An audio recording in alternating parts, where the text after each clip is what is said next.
스케일링을 받고 정말로 치과에서 완벽하게 닦아줬다고 생각해보면 얘가 다시 치석이 생기고 잇몸뼈가 녹을 때까지 내가 관리가 잘 안 되면 얼마의 기간 동안 버텨줄 수 있느냐.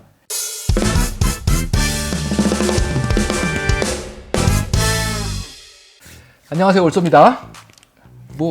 치과 얘기가 뭐 그렇게 할 게 많은가? 그러게 말이에요.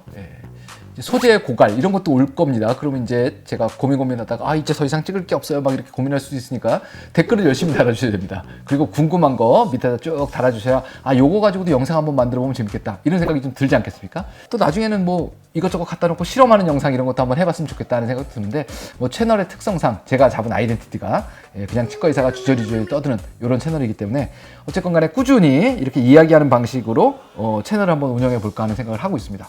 치과 하면 뭐가 생각이 나세요? 제일 많이 생각나는 거 스케일링 생각하시는 분들이 되게 많을 거예요. 내가 정기적으로 가서 스케일링을 받고 있다. 나는 훌륭한 환자야. 6개월에 한 번씩 가서 스케일링 받는다. 혹은 나는 그래도 매년 건강검진 하지 않습니까? 건강검진 하면 검진하고 충치 없다는 소리를 듣고 스케일링 정도 하고 온다. 지난번에도 가서 스케일링만 하고 왔다. 이런 분들 되게 많아요. 스케일링은 얼마에 한 번씩 하는 게 좋을까요? 저희 치과에 환자분이 처음 오면 이렇게 쭉 뭘 쓰시라고 그럽니다. 병원 가면 뭐 쓰라고 그러죠. 이제 그 중에 질문 중에 하나가 그거예요. 가장 최근에 치과는 언제 갔다 오셨습니까?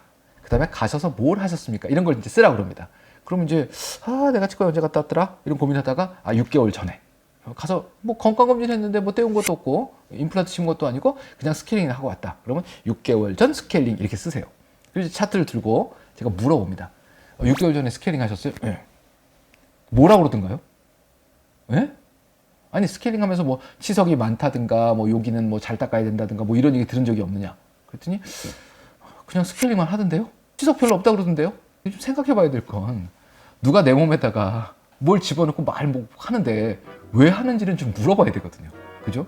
네가 도대체 왜 그 기구를 가지고 내 잇몸을 쑤시고 있니? 거기에 뭐가 병이 있니? 왜 도대체 나를 아프게 괴롭히는 거니? 근데 우리나라 환자들이 참 착하죠.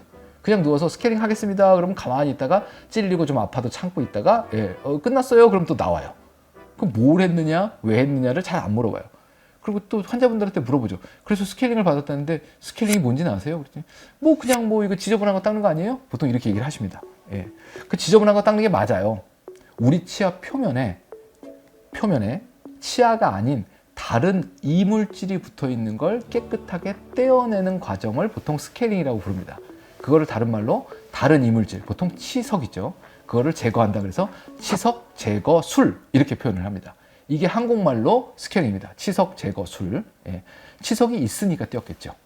그렇죠. 근데 그 치석이 잇몸에 가까이 있거나 잇몸 안쪽에까지 들어있으면 뛸 때 잇몸을 좀 건드리니까 아플 수도 좀 있겠죠. 그래서 어쨌건 간에 치석을 깨끗하게 떼었다는 겁니다. 그게 스케일링이죠. 왜 떼었어요? 치석이 있어서요. 치석은 왜 생겼어요? 잘 안 닦아서요. 자, 우리가 앞니 에어면 같은 경우에 반딱반딱하고 깨끗해 보인단 말이죠. 이 면을 깨끗해. 아무것도 없어. 근데 이걸 현미경으로 이렇게 들여다보면 세균이 붙어 있대요. 얇은 세균막이 붙어 있답니다. 우리 눈에 안 보이죠. 두께는 얼마나 되겠어요? 현미경적 두께로 얇은 막이 있답니다. 근데 그 막이에요. 한 달 동안 칫솔이 한 번도 안 닿으면 이 막이 굳는답니다. 두께 얼마나 돼요? 현미경적인 두께로 굳는답니다. 이게 계속 굳어나가면 언젠간 우리 눈에 보일 정도가 돼요. 그걸 우리가 치석이라고 그럽니다. 나는 6개월에 한 번씩 스케일링 받고 있어. 무슨 얘기예요? 6개월 동안 안 닦여서 이만큼 굳은 데가 여러 군데 있었어요. 이런 얘기예요. 그래서 스케일링을 받는다고 치면 결국 내가 관리 안 돼서 덮개가 앉아있는 자리가 그렇게 많다는 거예요. 근데 그렇게 되면 그동안 무슨 일이 생겼겠어요? 잇몸에 염증이 있습니다. 잇몸뼈가 녹았어요. 그게 6개월 후에 스케일링이에요. 1년 동안에 누적돼서 안 닦인 부분들의 치석이 생기는 겁니다.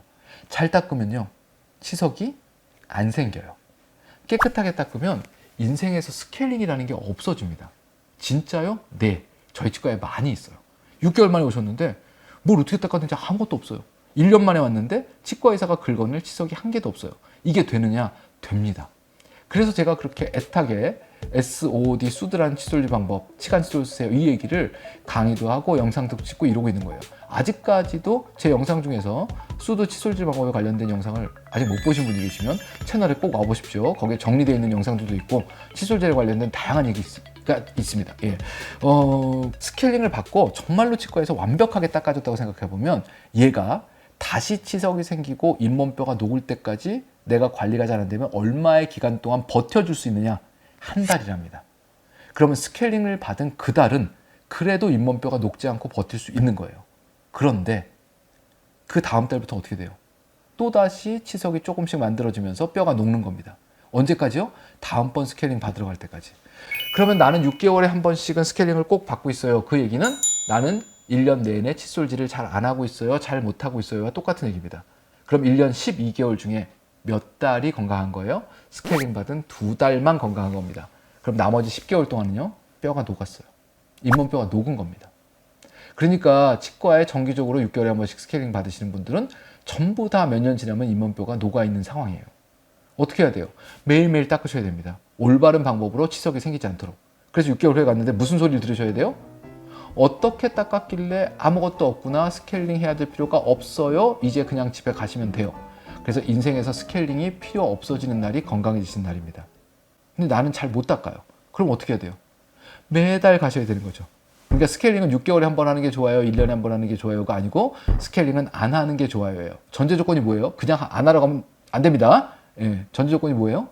잘 닦아서 치과 의사로부터 안 해도 된다는 소리를 들어서 인생에서 스케일링이 없어지는 게 가장 좋은 거예요. 그게 안 된다 그러면 어떻게 해요?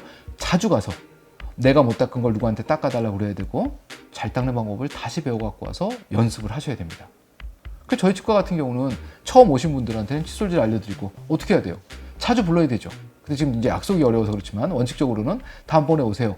그 다음번에 안 닦인데 닦아드리고, 그게 보통 스케일링 포함해서 치과에서 이를 깨끗하게 닦아주는 거죠.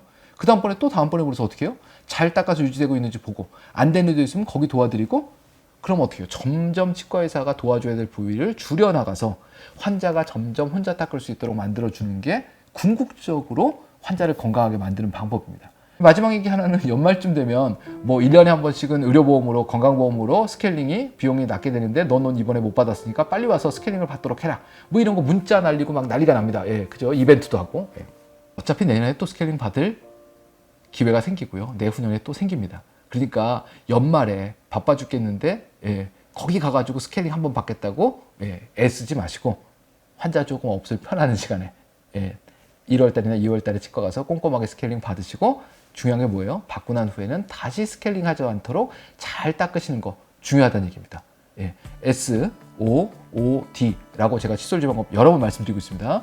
집에서 실천하시고 강의 들어오시고, 주변부에 지금 치과 의사 선생님들 중에서 강의하시는 분들의 숫자가 자꾸 늘고 있어요. 그러니까 가서 강의도 들어보시고 실습도 해보시고, 그렇게 해서 치과 의사가 필요 없는 건강한 치아를 가지는 그런 삶을 유지하시면 좋겠다는 생각입니다. 구독, 알림, 좋아요 이런 거를 눌러주셔야 된답니다. 그래야 저도 좀 의욕도 생기고 재미도 있지 않겠습니까? 지난번에 10,000명 넘었다고 이벤트 했는데 이제 10,000명이 넘었으니까 큰 목표를 세우고, 나도 언젠가 실버 버튼 같은 거 하나 받아볼 수 있지 않을까, 이런 생각으로 유튜브 영상 찍을 테니까 여러분들도 많이 좀 도와주시면 좋겠다는 생각입니다. 감사합니다.